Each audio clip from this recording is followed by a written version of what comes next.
morning, artists. Welcome back to another Art Life Conversations podcast.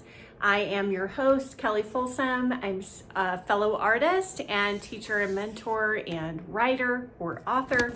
And I'm super excited, and podcast host. Hello. Trying to get my sticky note here to stick. Okay, come on now. You can do it, sticky note. Okay. Okay, just so that I don't forget my main tips I want to share with you today. So this is a good example of hashtag done is better than perfect, right? Don't be a perfectionist. Go for progress. All right. So in today's podcast, I wanted to talk to you about finding your artistic voice.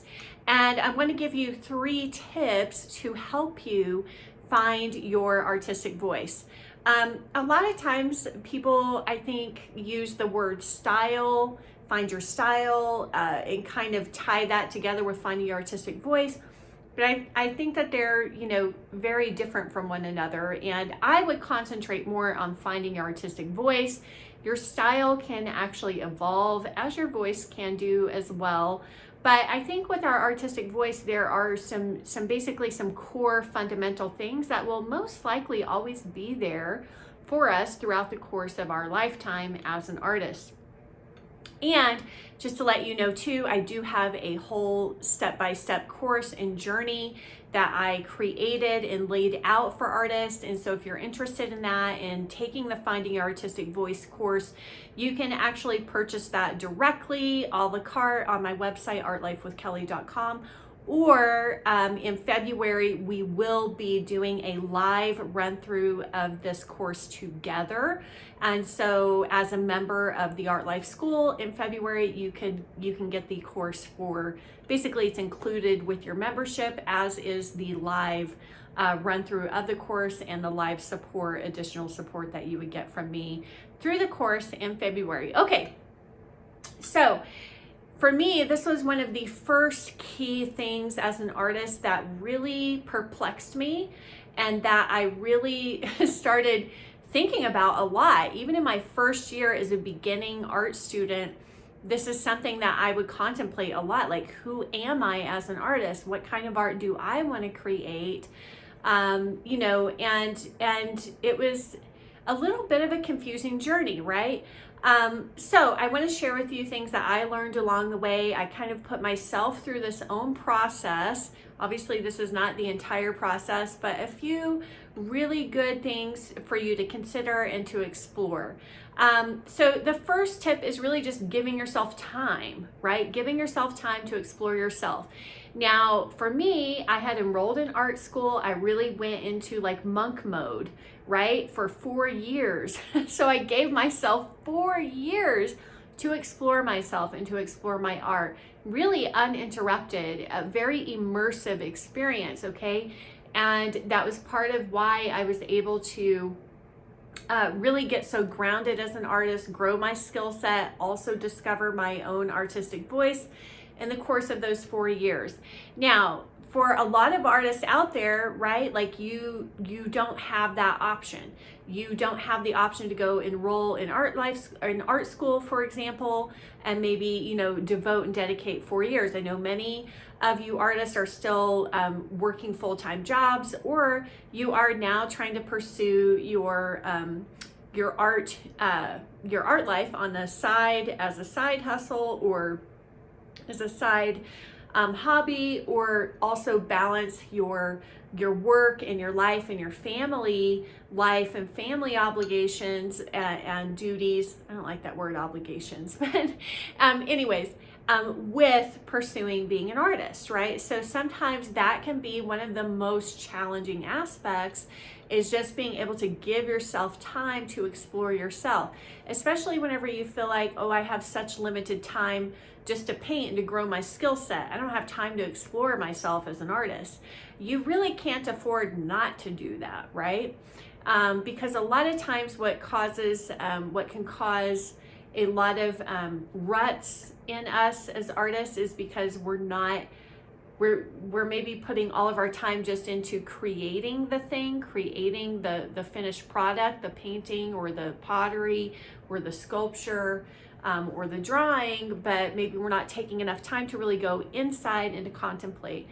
A great way to do this, I think, is if you've ever heard of Julia Cameron's The Artist Way.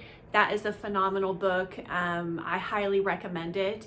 And that is pretty much the point of the whole book, is giving yourself time to explore yourself through the morning pages and really through the artist date. So the artist date is like, you're not actually creating any, well, you may or may not, you're not actually creating art, right? But you're taking yourself out on an outing by yourself, because so many of us are constantly surrounded by others, whether it's other artists, whether it's children, grandchildren, family, friends, our partners, right? And so it's when we're constantly surrounded by other people, we're constantly getting all of this incoming information, conversation, everybody else's thoughts and ideas. And that was also one of the challenging things about being in art school too, was like looking at everybody else around me and paying attention to everybody else and what they were doing. And the danger with that, of course, is like, oh, well, maybe we start to just try to do what everybody else is doing, and then we lose out on who we authentically are as an artist. So for me, even whenever I was in art school, I would take hours just to journal and to write, and then look at art and study art and think about it like, okay, just paying attention, what do I like, and that's actually getting into tip number 3, so I'll hold off on that. But basically just taking the time to do this exploration, to really do this contemplation and inquisitive, internal meditating and thinking on who you are as an artist. All right, so first is just giving yourself the time, plain and simple.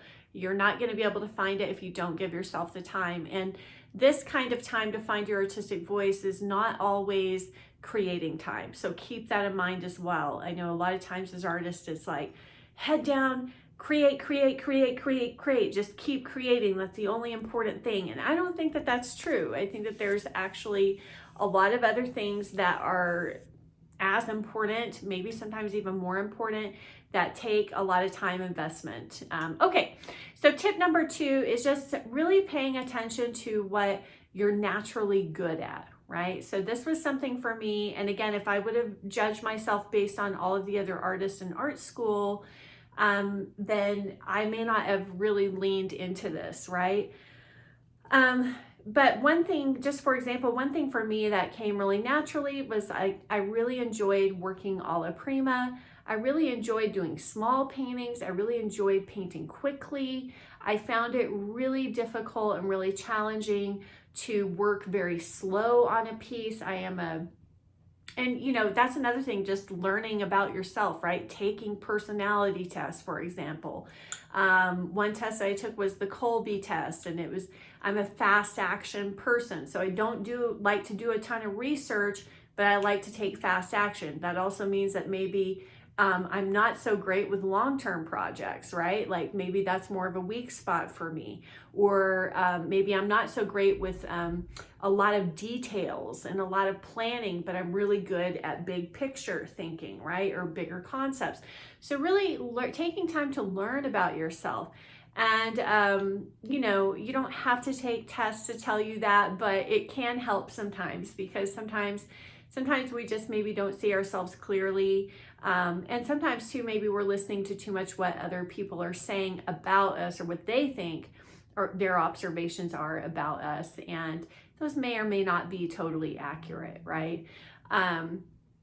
So for example, as a kid, I was often kind of accused as like being lazy, because I didn't like to do menial tasks like cleaning the baseboards or cleaning every inch of the stove and getting the stove perfectly clean, right?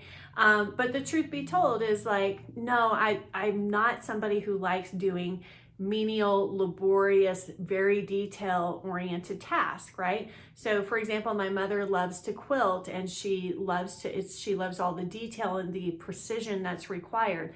I'm not a precision person, right? So my painting is never going to be precise. It just won't be. And I've totally leaned into that and embraced that. And I enjoy that aspect of myself, right? So find out what you are good at naturally, and also what feels awkward, difficult, cumbersome. And so for me too, like I would be at the art school and other artists would be working on a huge, massive painting, like a 10-foot tall painting, but they would be working on it all year long. And I'm like, I would get so sick of that thing. I would probably most likely just repaint it a million times, you know. So because I like variety, I like a lot of ideas. I like quick completions, right? I like quicker wins, right? So just focusing on that, like what are you naturally good at? Are you a fast painter? Are you a slow painter? Do you need a lot of preparation? Are you interested in narrative? Are you interested in story or not? You know, I don't get interested in narrative. I'm more interested in the experience of creating the painting and the experience with the subject matter in the moment. Like that is what lights me up the most. That's what I enjoy the most. Whereas some artists are very interested in telling like a narrative, or they're very interested in themes in their artwork, or very interested in symbolism, right? And also, you know, one thing I had to come to grips with eventually too, because it's funny because as a kid, I would always draw portraits, mostly because that was one of the only art instruction books I had was a portrait drawing book by Walter Foster, right? And so then I chose like a figurative art school to go to and get my degree from. And so everybody, you know, I kind of felt like, oh, I'm not a real artist if I'm not painting portraits or the nude figure. And eventually, and this just happened about 5 years ago, where I was like, I'm not interested in painting portraits. Like I never would want to be a commissioned portrait artist. Nothing about that interests me. And even just painting a portrait for the fun of it, it's just not as interesting to me. I get more excited, more interested in painting a landscape, right? And finding a scene, plein air, especially plein air, I enjoy the most.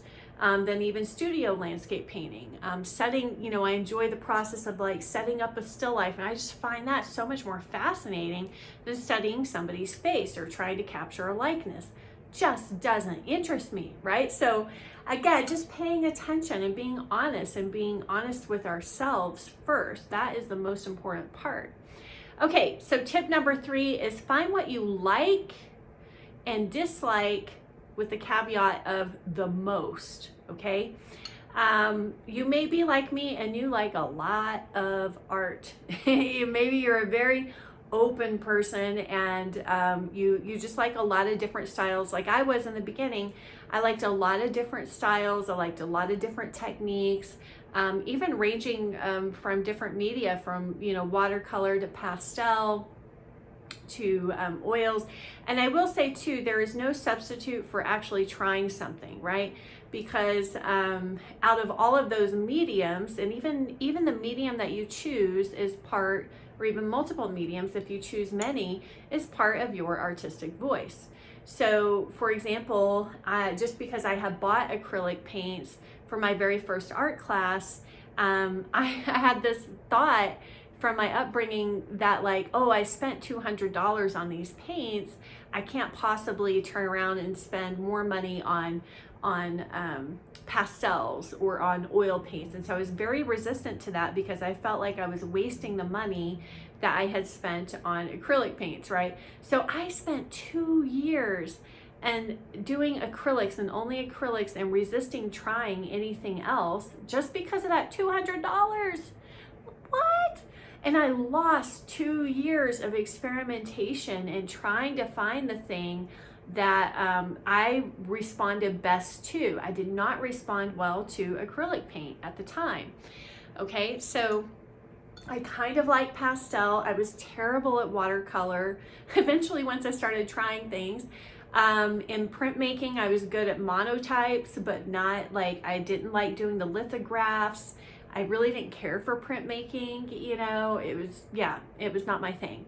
But there was like one type of printmaking that I was good at, which was monotypes, which makes sense because it was very similar to oil painting. But then the first time I used oil paint, I just was like, whoa, like I had like this immediate kind of understanding of the material. Obviously, I had a long way to go in developing my skill, but I had like this connection with that material, and it just spoke to me, and I really just enjoyed it. Like, I enjoyed the juiciness and the butteriness of it. And then once I figured out that it didn't dry so fast as acrylic, and I could like move it around or scrape it off and do it again, it was like, oh, eureka, this is for me, because I would make so many errors, so-called errors, right? And then I loved the ability to blend wet into wet with the oils a la prima. So find what you like the most and dislike the most. I would focus more on what you like the most, because sometimes what we dislike can change over the years, but that can be helpful as well. So not only finding the materials that you like the most, the process that you respond to best the most, which means you're gonna have to try a lot of stuff in the beginning, right? In the early days, just starting out, you're gonna have to try a lot of different things. Don't just like stick with the first thing that you discover. That's kind of one of my weak spots, is like that lack of research, right? So I ended up, kind of missing out on 2 years of like, I could have been experimenting with a lot of different classes, a lot of different teachers, a lot of different styles and techniques to find the things that really worked for me. So thank goodness I enrolled in art school, which gave me that exposure to a lot of different processes, a lot of different techniques and different mediums. Also, subject matter. Like, I never really intended to get this much into still life. That's it was a surprise to me. And then what was interesting though was like later I started thinking about it, and I was like, oh yeah, I've always loved arranging things. I used to work for an interior designer, was one of my first jobs I really enjoyed.